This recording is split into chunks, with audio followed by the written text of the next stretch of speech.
we go. Hello, everyone. Thank you guys for coming. This speaker is brought to you by the Center for Teaching and Learning and Tutoring Services. We are so excited to have Dr. Paul Shrogin back on campus. Many of you guys know his voice and maybe have seen his face on the vodcast to get you through biochem too, but it's nice to have him come on and speak to you guys. So a little bit about Dr. Shrogin is he works for Cerebrum Health Centers here in Dallas. He was recently featured on local news station, saw that report, for his treatment of retired Dallas Stars captain Brendan Morrow. He was valedictorian of his class with a summa cum laude 4.0 in August 2015. He was 2015 Who's Who Among Students in American Universities and Colleges, and he was our first recipient of the Legacy Award, which is given at the graduation banquet, and that was in August 2015. And he was also, this is a long list, he was also on the very first Parker University Cairo Texpo College Cup team that won. For those of you who don't know, we did the third year, and we won it back this year. And then finally, last but not least, his vodcasts on our YouTube channel have received over 5,000 views. And we've gotten so many students and beyond students, because I know we haven't had 5,000 students come through since you've done those. So beyond reach, beyond Parker University. So get the ones that watch them 5, 6, yes, 10 times. yes, multiple viewers, definitely. So without further ado, here is Dr. Shrogin. Thanks. So we have a huge audience today. All 4 of you very dedicated people. I'm very excited to have you here. Sir, if you're hanging out, you're welcome to come join us, or if you're comfortable back there, you're good. So really, in small audiences, I like to make this a little more personal. We're on glycolysis today, right? So that's where we're starting with? No? Sounds like I don't know if you guys knew this, but this is actually the room that I spent most of my time lecturing in. And most of my lectures had 50 to 60 students in it for biochem back before we recorded it and spread everything around. So this room is very familiar to me. So how y'all doing today? What are you expecting and hoping to hear today? Just how you mentally went about being a student. Okay. Miss? Probably how you don't get burned out as a tutor. Okay. Good. Dude, I just like listening to you speak. It's soothing. You have lots of wisdom. Sir, you got anything you want to learn about today? No, I just want to listen to you speak. Okay. So really, kind of, what I want to start with today is the main concept of what I've really put together, which is what kind of doctor do you want to be? And that's a mentality that you have to approach the next 50 years of your life with, starting now. You have this absolute, well, let me say this. This isn't about your belief. This isn't about your practice management system. This isn't about your technique. This is about your approach to patient care. This is about how you take care of people. How dedicated are you to your patients? How dedicated are you to learning what you need to know, to being the best provider that you can for them? And really, that's what Parker tries to prepare you for. They try and give you this absolute wealth of information. And you have a really unique opportunity here where you're exposed to a whole heck of a lot of information, and what you do with that opportunity is entirely up to you. So you can squander that opportunity, or you can dive in and say, I'm going to get everything that I can out of this, and I'm going to excel, and I'm going to learn what I can.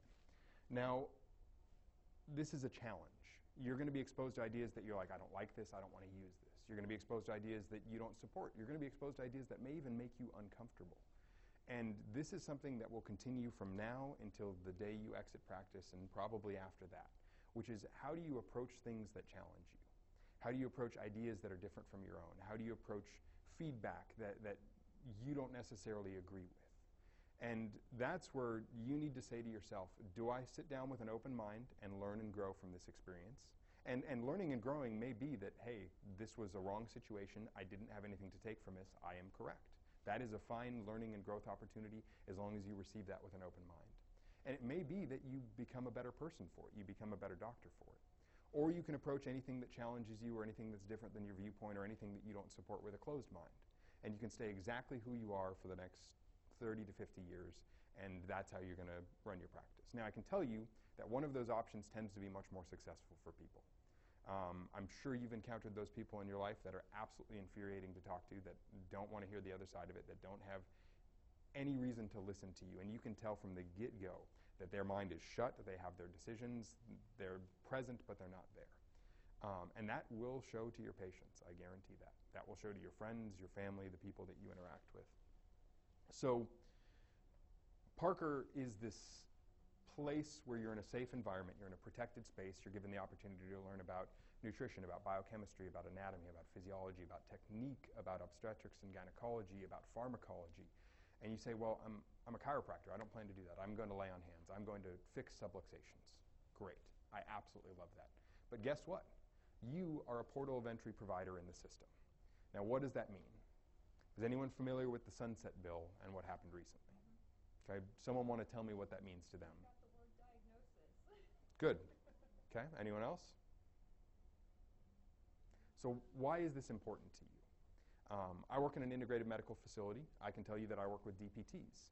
DPTs do not have the ability to diagnose and treat. DPTs must receive all of their patients through a referral from an MD or a DO. They cannot obtain their own patients, they cannot order labs, they cannot talk about nutrition or supplementation, they cannot deviate from the diagnosis that the MD has given them unless they make a recommendation to the MD to change the diagnosis, and they cannot seek their own patients, make their own diagnoses, and recommend their own care. Now, how does that sound to you guys? How would that affect you in practice? Yeah. You'd be waiting on referrals from MDs to do absolutely anything. And most people that come to the school that have a mentality about what a chiropractor is and what they learn don't want that. They can't fathom a practice where everything they do goes through a primary care provider. And that's the beauty of being a portal of entry provider for us, is we have the ability to obtain our own patients, to evaluate, to assess, to diagnose, to recommend care. But guess what that comes with? That comes with the responsibility that everything that walks through your door may not be purely within your scope of practice to treat. You have a patient that walks in with neck pain. Is the neck pain a subluxation? Is the neck pain a postural imbalance or a muscle spasm? Is the neck pain a fracture? Is it a stroke or another vascular issue? Is it meningitis or an infectious disease? Is it a thyroid condition or an endocrine condition? There's this whole scope of things that neck pain can be. So you need to be prepared as a doctor to handle those things. Now that sounds really scary, and I don't want it to, because the vast majority of what walks into your door as a chiropractor and the patients you see will be well within the scope of what you want to do. That's what people tend to do, is they attract what they're good at. The people that walk into our clinic know what we're good at, and they come there. Now, the more rapport you have with your patients and the more you grow your practice, the more unique things are going to walk into the room. You're going to have patients that you miraculously fix their medical condition. They've been struggling with it for years. They have no idea what to do, and they walk through your door and they are healed. And let me tell you, those are the best parts of practice you will ever experience in your life. Seeing our patients with strokes walk again, seeing our patients with traumatic brain injury interact with their family and get rid of their emotional problems, seeing our patients with back pain or leg pain be able to participate in running and activity again. Those are the most engaging, most heartwarming parts of practice. But you have just made a friend for life. You have made someone that trusts you as a doctor. And guess what? Now when they have a rash, they're going to ask you about their rash. And now when they have a bump, they're going to ask you about their bump. And now when they have pain behind their eye, they're going to ask you about pain behind their eye. Now that doesn't mean you have to be an expert at it. But it means that all this education that you're getting up until the point you hit practice is an opportunity to know as much as you can about a whole bunch of different stuff so that you can grow and know when someone walks in with eye pain or a bump, hey, is this something that I need to worry about? Is this something that I don't need to worry about? Is this something I need to refer or I don't need to refer? And that's, I think, the most important thing that Parker provides. Well, let's say for the short-sightedness, that's the second most important thing. Because really what Parker cares about and what you probably care about first is passing boards. And Parker's classes are really intended to get you through boards. I can tell you I excelled at boards. I had no problem with it. I excelled at Parker because I studied. I had a great group of friends. I did a whole bunch of different stuff. I tutored biochem for an extremely long time. I got a 790 on my biochem. And the only thing I did for biochem was teach other people what biochem they needed to know for the boards. So if you take the opportunity to learn what's taught here, then you will excel on boards, you will excel in practice. Now people still come to, well, any questions so far? Any comments? Okay. Did you do board reviews? I did board reviews for part 1, and then I realized that I did not like board reviews, and I did not do board reviews after that. Because, yes. I won't go any further than that. I do recommend board reviews. I thought part 1 was great. All my friends that took part 2, 3, 4 board reviews said they were absolutely incredible. I spent my time doing a different learning style, and I had a very unique group of friends that worked very diligently on studying.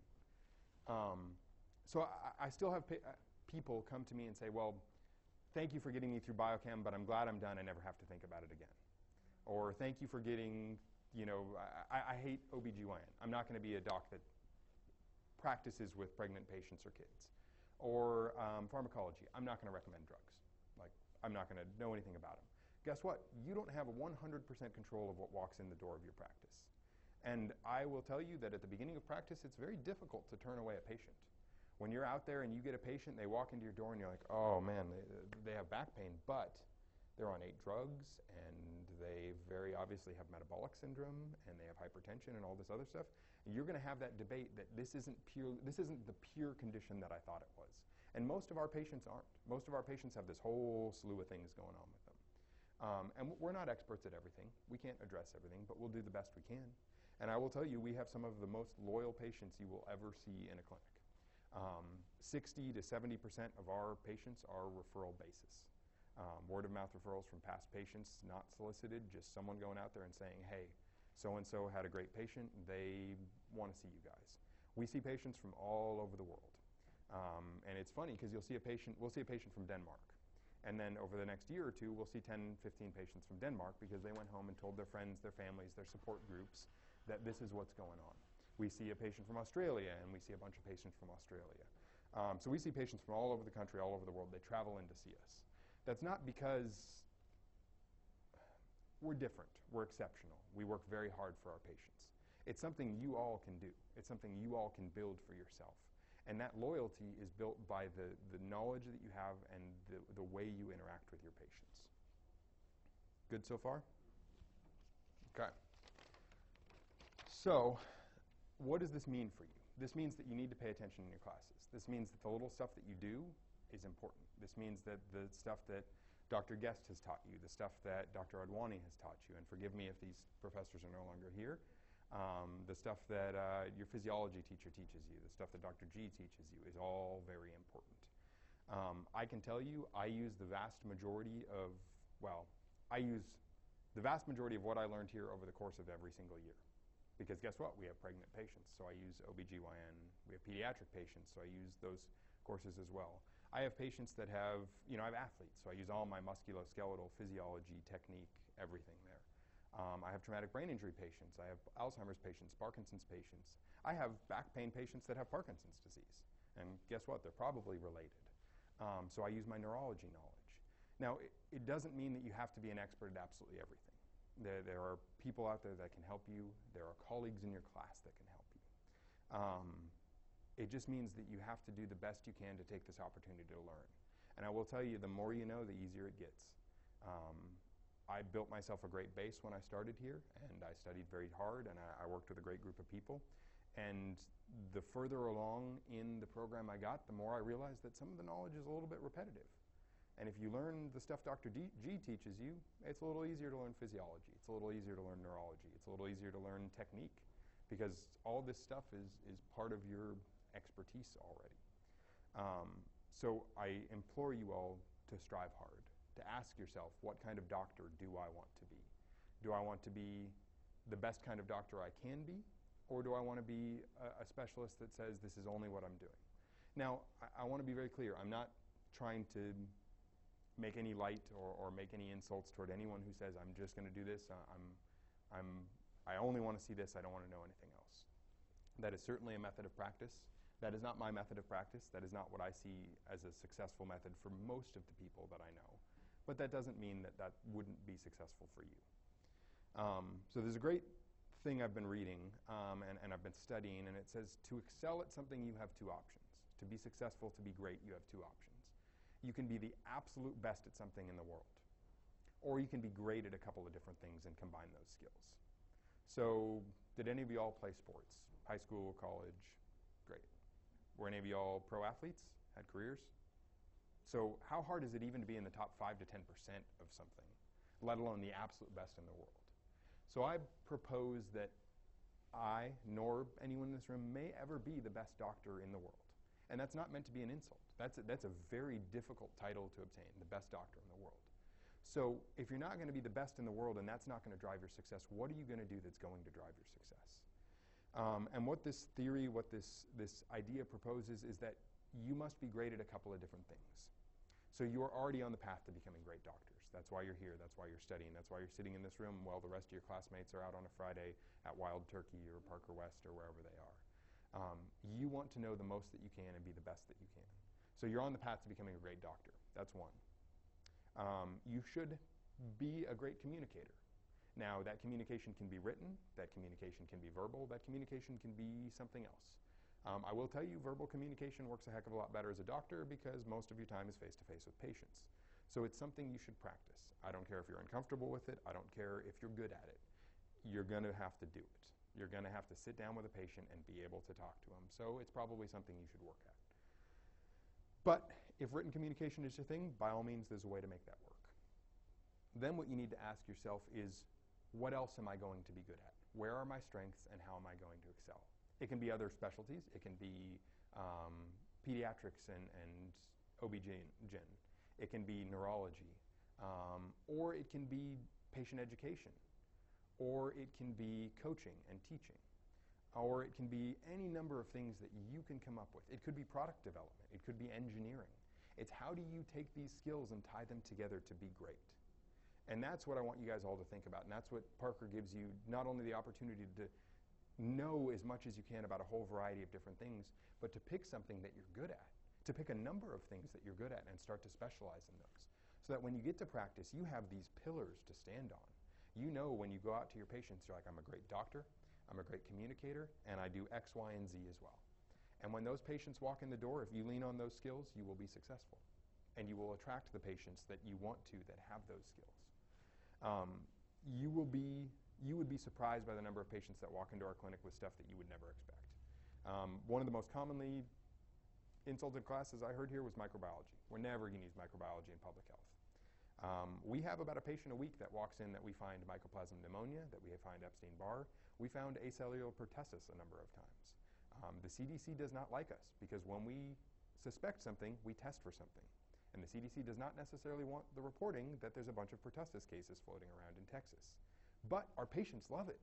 Oh my God, I've been walking around with a low-grade mycoplasma pneumonia infection for years.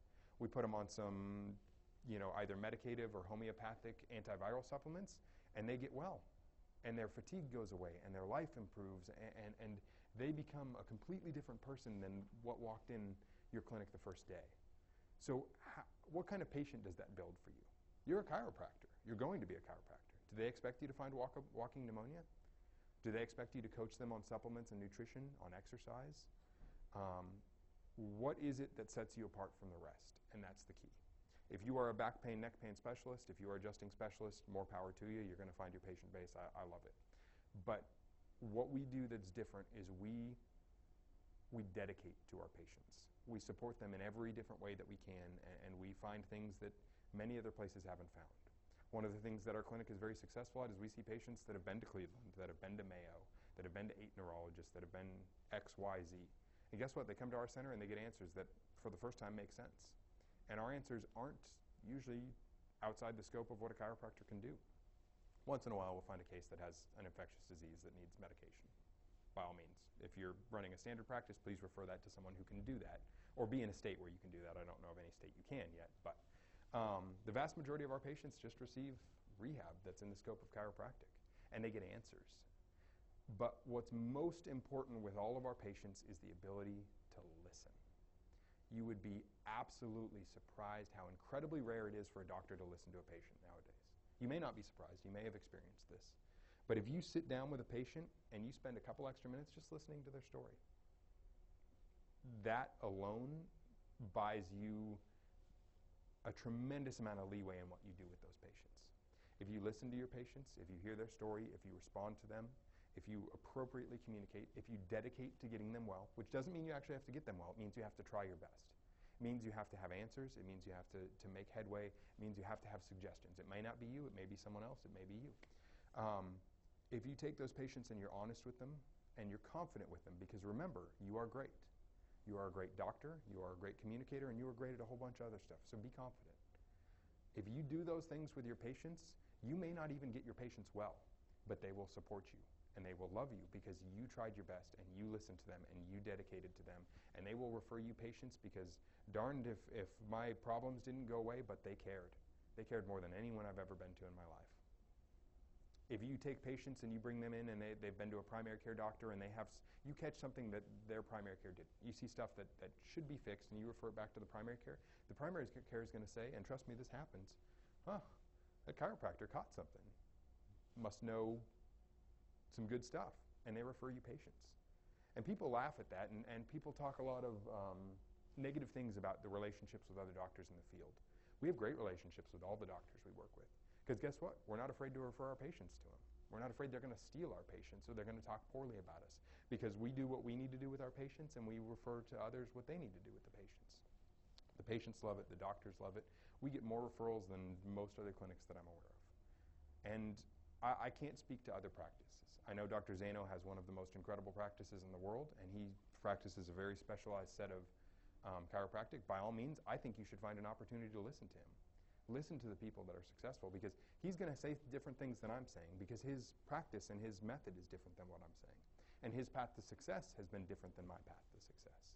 But it doesn't mean either of them is wrong. It just means you need to find the one that works best for you. Questions so far? Comments? Anyone have any ideas of what they're excellent at already, or what they want to build to be excellent at? I could ask, while you're at Parker, when did you feel like you settled in upon one, idea of how you wanted the practice to look? I don't know that I ever really settled into one idea. I am a passionate person about knowledge. I love to learn. If I could be a permanent student, I would probably be a permanent student, because it's absolutely incredible. And I haven't stopped learning since I've been out of practice. So I changed my idea of what I wanted to do a number of times. Now, I will tell you that from the get-go, I had an idea that I wanted to have some sort of a neurology-based practice. That's where my passion lies. That's what my background is. Now, I jumped around between, a standard small chiropractic practice and integrated medicine practice, working at Cerebrum Health Centers where I was interning at the time, and did a whole bunch of different stuff. But I set myself on the path to be excellent at stuff. I taught. I tutored. You guys are tutors. Great. You're on the path to educate your patients. I studied as much as I could. I learned as much as I could. Great. You're on the path to becoming better doctors. I took the opportunity, to teach my classmates. As tutors, as not tutors, great. You're on the path to becoming a good communicator. And then I said, what else do I want to do? I love neurology. I want to know neurology. I started taking the diplomate courses in neurology. I started reading as much as I could about it. Started reading as much as I could about ART and about anatomy and physiology and exercise science. I read a heck of a lot about biochemistry, which you guys probably know I enjoy, and a bunch of different stuff. And I diversified as much as I could. I didn't actually know I was going to end up in a neuro-based practice. I did my last rotation for my externship at the VA hospital, which was a really cool experience, very different than most other places you might expect to end up. And even then, I didn't know that I was going to end up in a neurology-based practice. But I knew that I was going to succeed wherever I went, because I had this whole system of information that I'd built for myself that no matter where I went, if I had a patient that walked in the door that had a musculoskeletal complaint, I could deal with it. I have a patient that had a neuro complaint, I can deal with it. I have a patient that has a very typical chiropractic complaint, I can deal with it. I have a patient that needs nutrition advice or has metabolic syndrome, I can deal with it. And the cool part about Parker, and this is kind of going off topic, I'm sorry, is you have an opportunity to test this in clinic. You have an opportunity to fail when it doesn't matter if you fail. You can sit down with all these patients that you're gathering with your fellow students. And guess what? I adjusted more students than most other people in Parker. This is a hint. There's only like 4 of you here, so congratulations. You're going to have the leg up when you get to clinic.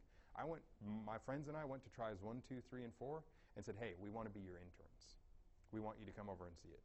I adjusted, I think it was 380-something people my first trimester in clinic. Most of them were internal adjustments. You guys don't know what that means yet, but most of them were students or family of students. But guess what? I got some dang good experience. My adjusting skills went through the roof. My ability to communicate went through the roof. My ability to work with a variety of different conditions went through the roof. Because even though they're students, there's a whole lot going on with them. I knocked out every requirement my first trimester except my paid patients. So when I went into my second trimester and I said, okay, now I need to start getting paid patients, it was no big deal because I'd done everything else. And guess what? I'd worked on, 8 Parker students with knee pain. I knew how to get knee pain. So I could go out and talk to, runners. I could go out and talk to friends, colleagues, companions. I could go out and do screenings and say, hey, you have knee pain. I know how to help with that. Talk to them a little bit about it, get them in the clinic. Guess what? You've got a patient. I knew how to deal with back pain, with metabolic syndrome. I knew how to deal with X, Y, Z because I'd practiced on people that don't matter is the wrong word because it's not that they don't matter.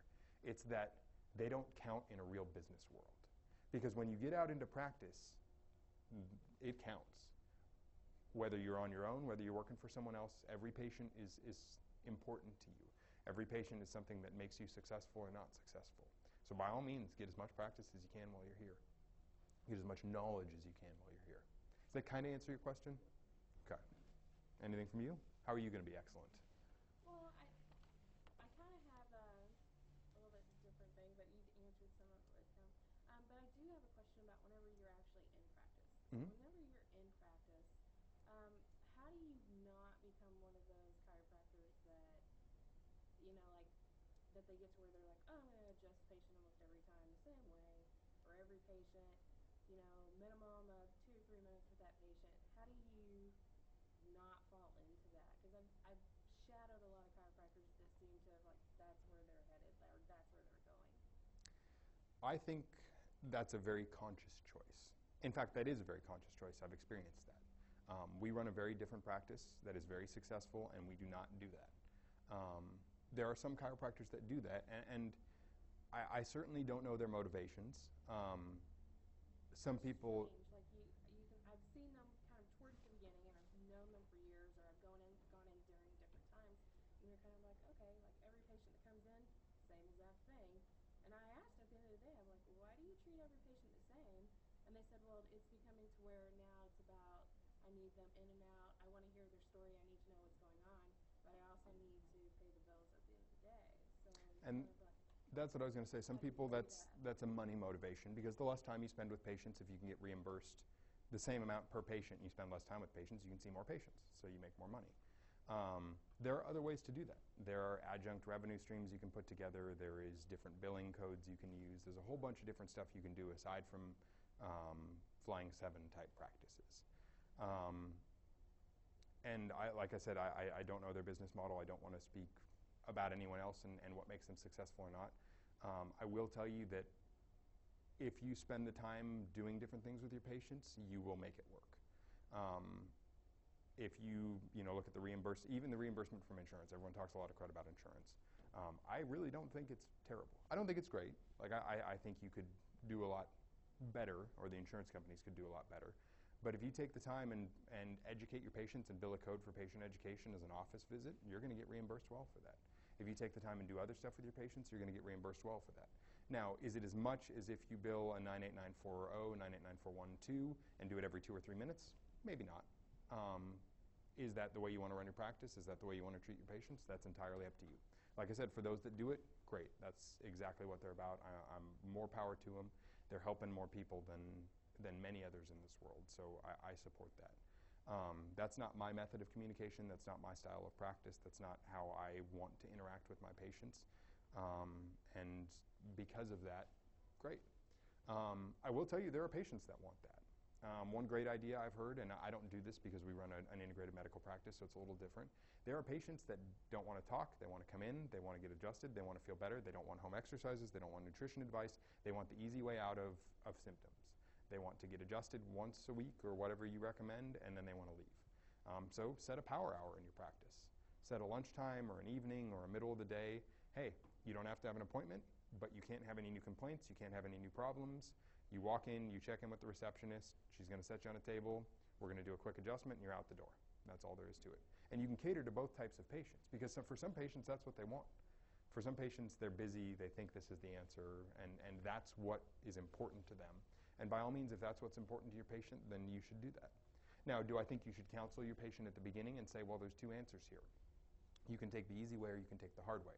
The easy way is you come in and you keep getting adjusted and you keep getting care under me, and you get out of symptoms.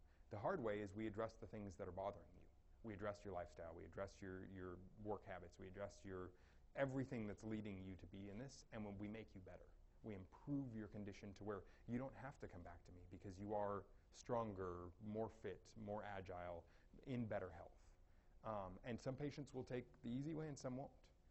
That's honestly probably more a problem with the American health system than anything else, that patients don't necessarily realize that there is not an easy answer to most things, that to be out of pain doesn't require Tylenol. That's not an answer. That's just a cover. To be out of pain does not require an adjustment. That's not necessarily 100% an answer. It may just get rid of the symptoms at one point. So the question is, what is important to the patient at that point? And I will tell you, there's a heck of a lot that may choose the easy way. That may just say, this is all I want, that's what's good for me. And by all means, if that's what works for them and that's what works for you, then support them in that.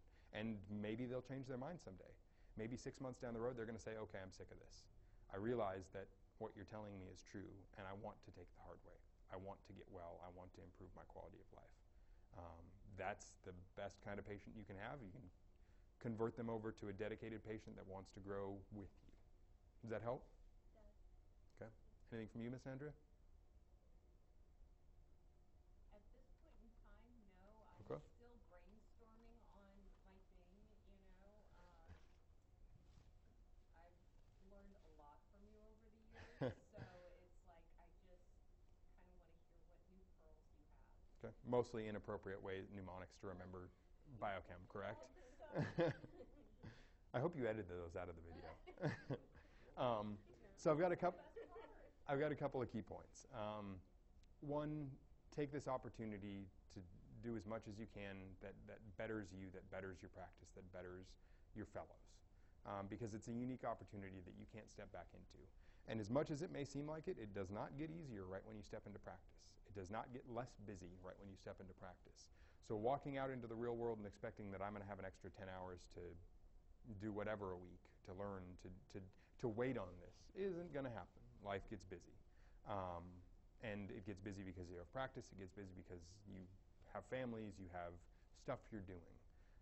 So take the opportunity now while you have it to make the most of it. When you get out into practice, respect the way others practice. You may not agree with it, you may not like it, you may not support it, but they do, their patients do, and the doctors do. And you will get a whole heck of a lot more support from your patients if you don't bash their other doctors. It doesn't matter if they are blatantly wrong. Now, I will tell you, we have stuff that we find that's blatantly wrong. We have patients on medications that shouldn't be on medications. We have patients on contraindicated things. We have patients that walk in and say, I was told, my foot's falling off because my right arm has a subluxation, and they have massive diabetes, and nobody's talking to them about their blood sugar levels and why they have peripheral neuropathy and diabetic neuropathy, blah, blah, blah. It doesn't mean that you should spend your time or your energy thinking negative things or saying negative things about other doctors. It means you need to change the way the patient thinks about it, and maybe change the way the doctor thinks about it. So maybe it's a referral back to the doctor they came from and say, hey, I think this may also be affecting the patient. Can we work on this together, or whatever it is. But support the way others practice, because it will go a lot better for you in the long run, even if it's not your style of practice. You guys know this. You're here now on a Friday afternoon where you probably have better things to be doing than listening to me speak again. It's not easy. It's not easy now. It's not going to be easy later. That doesn't mean it's impossible. That doesn't mean it's hard. But that means it takes effort. That means it takes effort to stay awake in your classes, to dedicate to learning. That means it takes effort to go above and beyond where others do not go above and beyond. That means it takes effort to make the time for your family, for your health, for your growth and learning, for your education, for your own mental well-being, where others don't. I will tell you that it is hardest at the beginning. I can probably guess that Try One for most of you was a tremendous shock. Like the sheer amount of information that you were thrown and expected to keep up with, for us it was 7 to 5 every day classes, and then you had to study all the material from those classes and then get ready for all the tests for those classes and a whole bunch of other stuff. Same thing with practice. At the beginning, you are, and maybe I should talk about this, one of the things that's great about Parker and that it gives you some exposure to, and one of the things that I never knew that I would be a part of in my clinic, is all the stuff that's not doctoring. I am the director at my clinic, which means I am the first response for legal. I am the first response for accounting. I'm the first response for marketing, for sales, for business development, for a whole bunch of stuff that I never really became an expert in. Now, Parker teaches you some of that. It certainly doesn't go to the level you may need to run a business completely and effectively, but it gives you some exposure to what you're going to need to know. And depending on your style of practice and your style of business and where you end up, you may be responsible for some things that you're like, oh my God, I never thought I'd be my own accountant. I never thought I'd be my own insurance billing person. I never thought I'd be my own legal advice. And by all means, when it comes to legal advice, seek help, especially if you don't know what you're doing. But now and then is an opportunity to learn. So I'll tell you what, I didn't know anything about, I mean, I read my first lease contract and I was like, what is this, like, who speaks like this? Nobody speaks like this. I looked at my first, COGS, cost of goods sold, and accounting P&L sheets, and I'm like, ooh, I like numbers, I like math, I do not like accounting. But I did it, and I practiced it, and I asked some advice from some people who knew what they were doing, and I'm a stronger person for it. I have the opportunity to work with some tremendous mentors and some tremendous doctors and a fairly large business. We're a 20-person business, so there's some experts in different fields. But now I know that if I were to ever leave and I were to ever go on my own, I've got all this expertise that I've built for myself around medical advice, around communication, around how to treat patients, around accounting, around finance, around business, around all these different things that I am far more well prepared to do. So this is that key, and the main point behind this, whether or not you go into practice where you can learn all that stuff, is I have taken the opportunity to learn when I've been given the opportunity to learn. And that's what I'm imploring you guys to do here at Parker, and that's what I'm imploring you guys to do elsewhere, is when you're given the opportunity to learn, it doesn't matter if you like it, it doesn't matter if you want to do it, it doesn't matter if it makes you uncomfortable. Take the opportunity to learn. It will make the rest of your life easier. And the more work you put in up front, the easier it gets. I'll tell you that much. The more work you put in at the front of your practice, you say, okay, I have a patient with this. I'm going to template my education material for this. Well, guess what? Now the next 30 patients that you have with that, you don't have to write it out every time. You have a template for how this works. So the more effort you put in up front, the easier your practice gets and the more your practice grows, because now you can see more patients and it doesn't take you quite as long. It's not every patient gets the same thing practice, but it's hey, I've got this repertoire of information that I've built up. I've got expertise in this. Expertise means expediency. Expediency means you can be effective with more patients while still giving them the same care. And that's a wonderful thing to be able to share with your patients, is a whole bunch of educational material, a whole bunch of information, a whole bunch of ways to help them, and then to return them to health. Like I said, those are the stories you want to hear. Good? So how do you get through it? How are you successful at Parker? For me, it was the network I built for myself. It was the support that I had here. Now, the support didn't materialize. It wasn't given to me. I built it. I leaned on my friends. I leaned on my family. I leaned on the tutors that I had. I wasn't the first biochem tutor. I had a great biochem tutor who taught me a lot of what I know, and I built off that. I leaned on the teachers here. Everybody that's here to provide you help, get that help. I can tell you my friends were the most influential part of my Parker education, and they are still the same group of friends I ask patient questions to.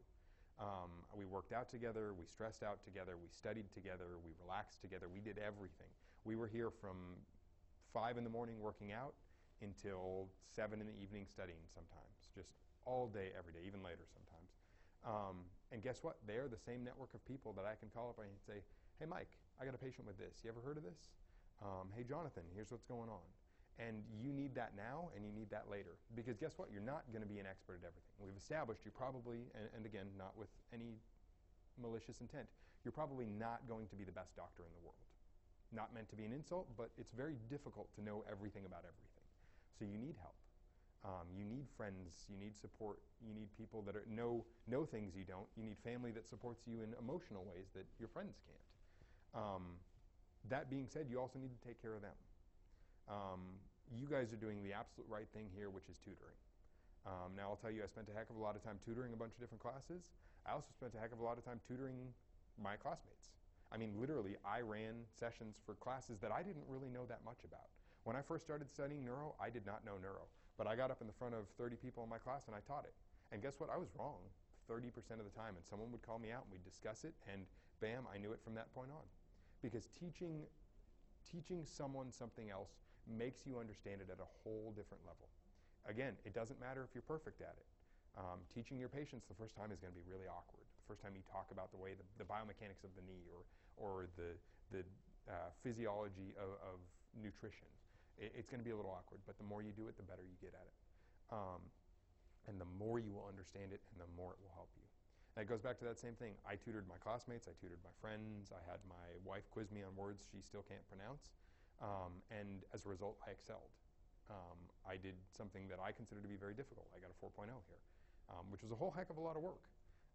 And it doesn't really mean that much after the fact. But to me, it meant that I had put that effort into my education, that I had done everything that I could to master as much as I could about this program. And guess what? I didn't struggle with boards because I had mastered as much as I could about that program. Even on boards, when I encountered stuff that I knew 100% we'd never talked about. I mean, we got to the PT part of boards, and there was a test, Bonnet's test. I still remember the dang test. We never studied Bonnet's test in orthopedics. I'm like, what the heck is Bonnet's test? And then I looked kind of at the information around it. I'm like, oh, it's a piriformis test. Like, I know enough about the rest of the stuff to figure out what Bonnet's test is probably doing, so these are probably piriformis and sciatica-related questions. It helps, even if you're not an expert at everything. The last thing I want to talk about, and I kind of touched on this already, is you need a routine. You need people to support you, and you need something that keeps you healthy, that keeps your family together, that keeps you fit, that keeps you learning and growing. And I think the two, maybe above all else, families is probably the most important. But you need to be an example for what you communicate to your patients. If you communicate fitness to your patients, you need to be fit. If you communicate a healthy lifestyle to your patients, you don't want to walk in with McDonald's and a big gulp every time they're in the office. Because that in itself lends credibility and lends respect. And I talked about this before, but how sound are you of mind? How do you decompress? How do you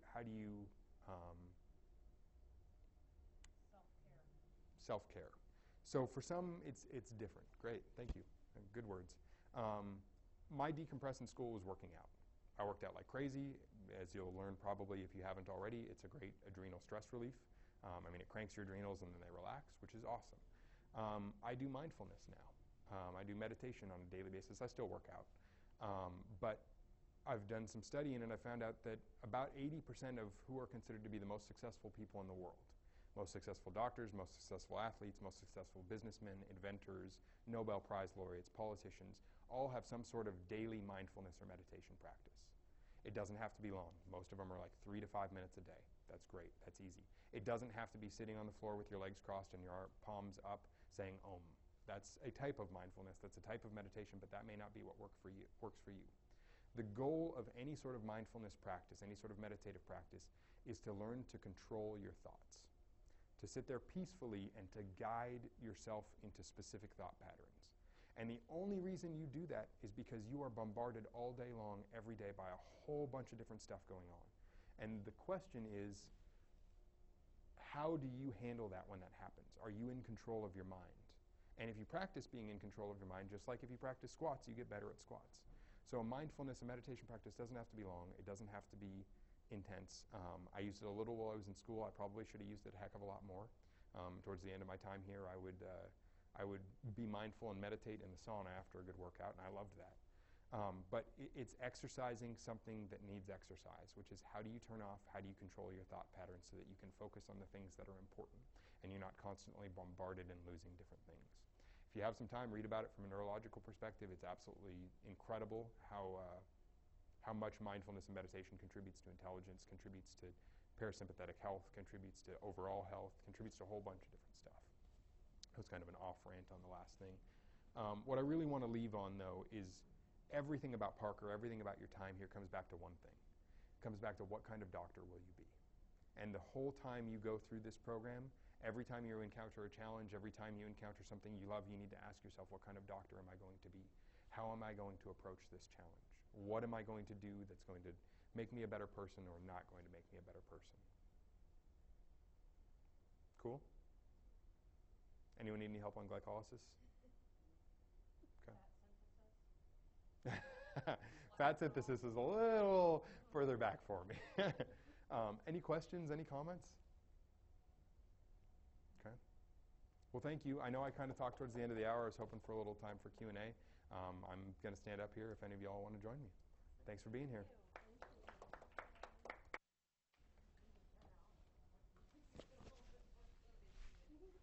Yeah. I have a certificate of appreciation for you for speaking. Oh.